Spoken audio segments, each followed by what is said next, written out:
नमस्कार मित्रांनो, रामकृष्ण हरी. मी भिकाजी सहाने गीता चिंतनमधून तुमचं पुन्हा सर्वांचं हार्दिक स्वागत. पाठीमागच्या व्हिडिओमध्ये आपण बघितलं आध्यात्मिक यज्ञ हा कसा केला जातो, अर्थात भगवंत प्राप्तीची साधना कशी केली जाते. आणि आजचे चिंतन आहे त्याच आध्यात्मिक यज्ञामधून कुंडलिनी जागृती कशी होते याचं सविस्तर वर्णन आज आपण या यूट्यूबच्या माध्यमातून पाहणार आहोत. नारायणं नमस्कृत्यं नरं चैव नरोत्तमं देवीं सरस्वतीं व्यासं ततो जयमुदीरयेत्.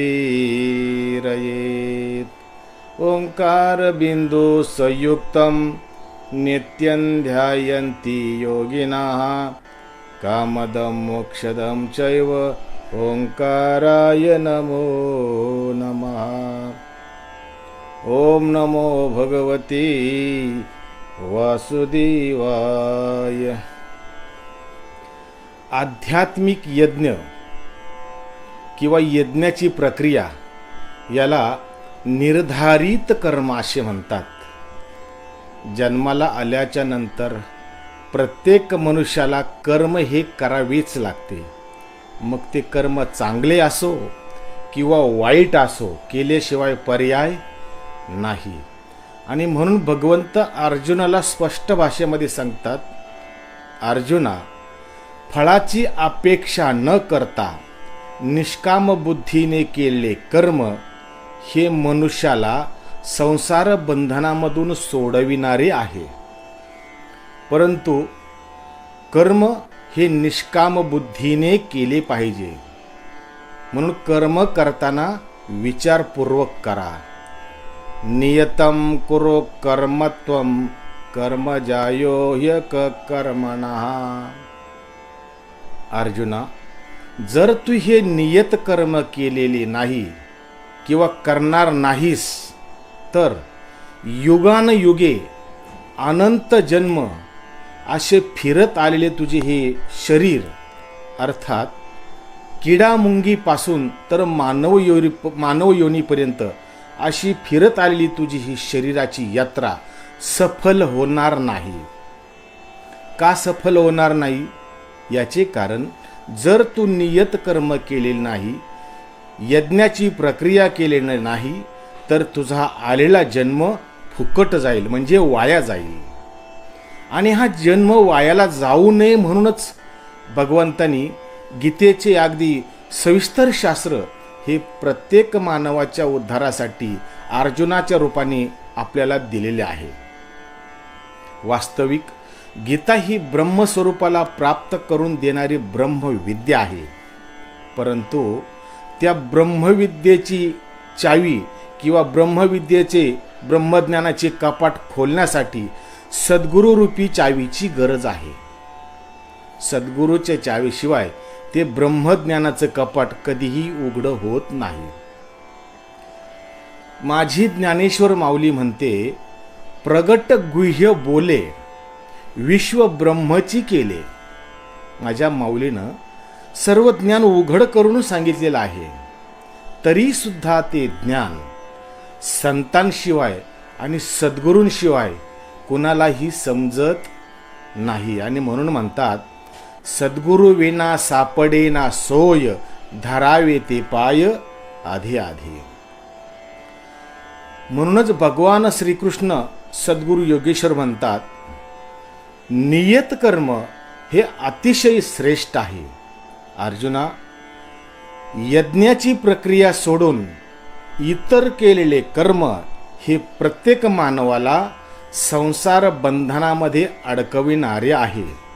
आणि ते कर्म मानव जातीला किंवा मनुष्याला कधीही मोक्ष मिळवून देणारे नाही. आणि म्हणून आध्यात्मिक यज्ञाची प्रक्रिया किंवा नियत कर्म, अर्थात निर्धारित कर्म हेच मनुष्याला मोक्ष देणारे आहे. म्हणून नियत कर्म हे अतिशय श्रेष्ठ आहे.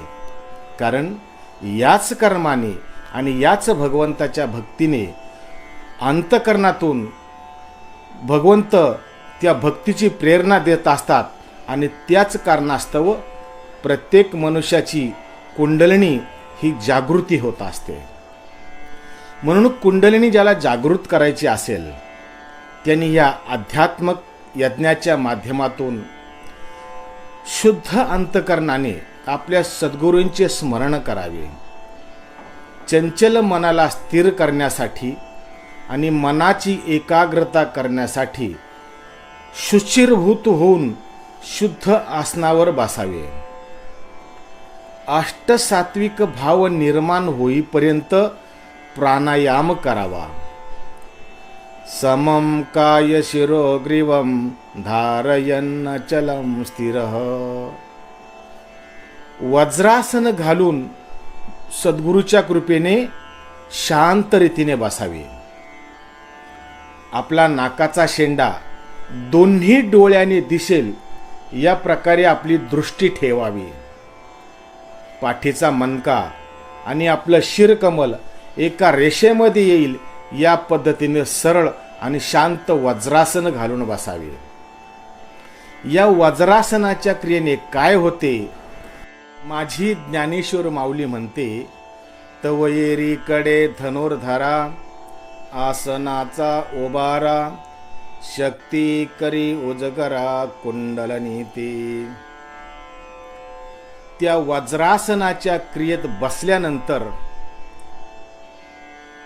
खालून येणारा आपानवायू जो पूर्व मार्गाने वरती जाणार आहे त्याचा रस्ता हा बंद होतो आणि बंद झाल्याच्या नंतर तो वायू नाभिस्थानाच्या खाली अडकला जातो आणि ज्या ठिकाणी कुंडलिनी शक्ती आहे ती 3.5 वेढे घालून नाभिस्थानाच्या खाली अगदी सुषुप्त अवस्थेमध्ये निद्रिस्त आहे, तेव्हा हा प्राणवायू जो अडकलेला असतो तो नाभिस्थानाच्या खाली गरगर गरगर असा गोल फिरतो.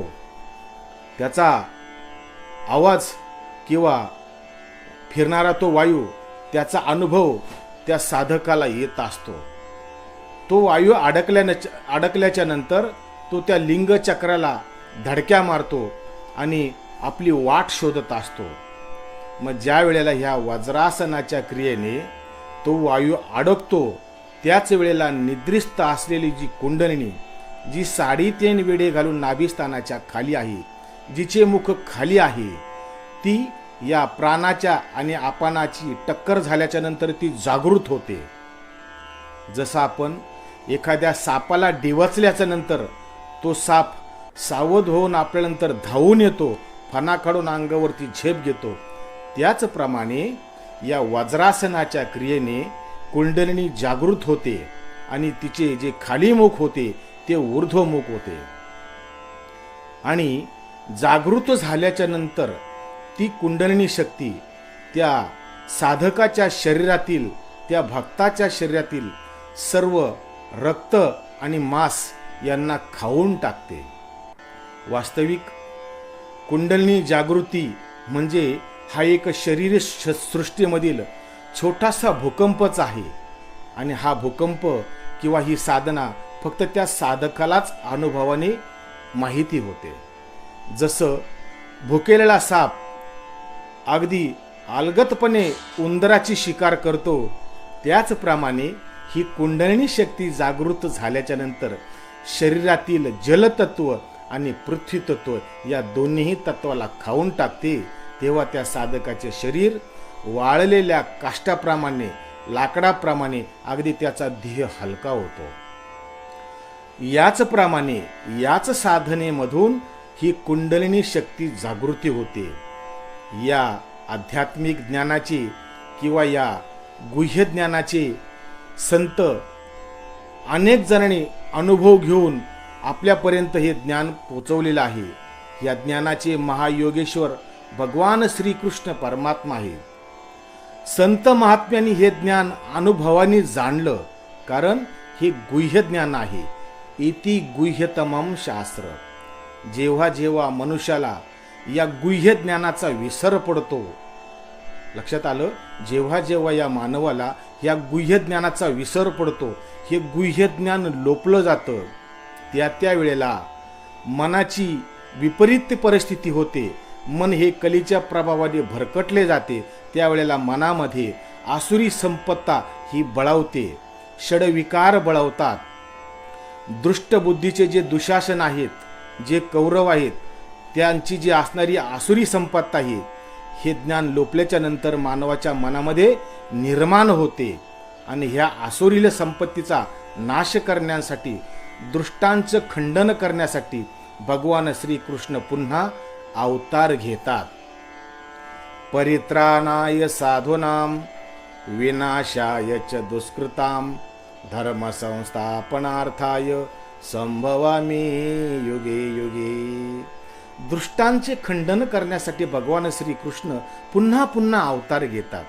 आणि अवतार घेतल्याच्या नंतर या शरीर क्षेत्रातील जी आसुरी संपत्ता आहे, जी वाईट बुद्धी आहेत, षडविकार आहेत, त्यांचा पूर्ण नाश करतात. वास्तविक पाहता धर्मक्षेत्र आणि कुरुक्षेत्र, कुरुक्षेत्र शरीर हे एक क्षेत्र आहे, लक्षात ठेवा, शरीर हे एक क्षेत्र आहे. या कुरुक्षेत्रावर, या शरीर क्षेत्रावर जेव्हा वाईट विचार, वाईट विकार आणि आसुरी संपत्ता जेव्हा या क्षेत्रामध्ये निर्माण होते, तेव्हा हेच क्षेत्र कौरवांचे कुरुक्षेत्र आहे असे समजा.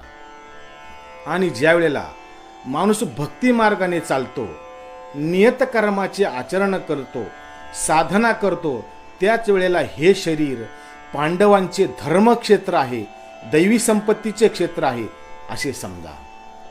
आणि म्हणून जो साधक जन्माला आल्याच्या नंतर या जीवाला आत्मस्वरूपाचं दर्शन घडून आणतो ना, तोच या क्षेत्रातील, या धर्मक्षेत्रातील खरा अर्जुन आहे असं समजा.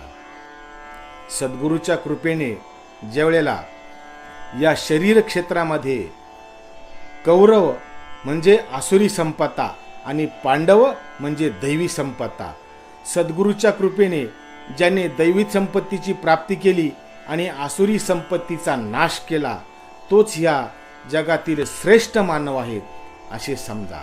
अशा ह्या आपल्या भगवद्गीतेचे आणि सनातनाचे हे श्रेष्ठ आणि अतिशय महान असणारे हे गुह्य ज्ञान सर्वांना पोचवण्यासाठी, नवीन पिढीला माहिती करून देण्यासाठी आणि आपला सनातन धर्म बळकट करण्यासाठी, प्रसार करण्यासाठी आपल्या या गीता चिंतनाला जास्तीत जास्त शेअर करा, सबस्क्राईब करा आणि लाईक करा. पुढील प्रश्न आहे, राधा ही भगवान श्रीकृष्णाची नेमकी कोण आहे हे जाणून घेण्यासाठी जसे मंदिरात गेल्याच्या नंतर आपण घंटे वाजवतो ना, त्याचप्रमाणे आपल्या या गीता चिंतनची बेल दाबायला अजिबात विसरू नका. तुमच्यासारख्या माझ्या जीवाभावाच्या मित्रांना आणि सर्व महाराज मंडळींना मनापासून रामकृष्ण हरी नमः.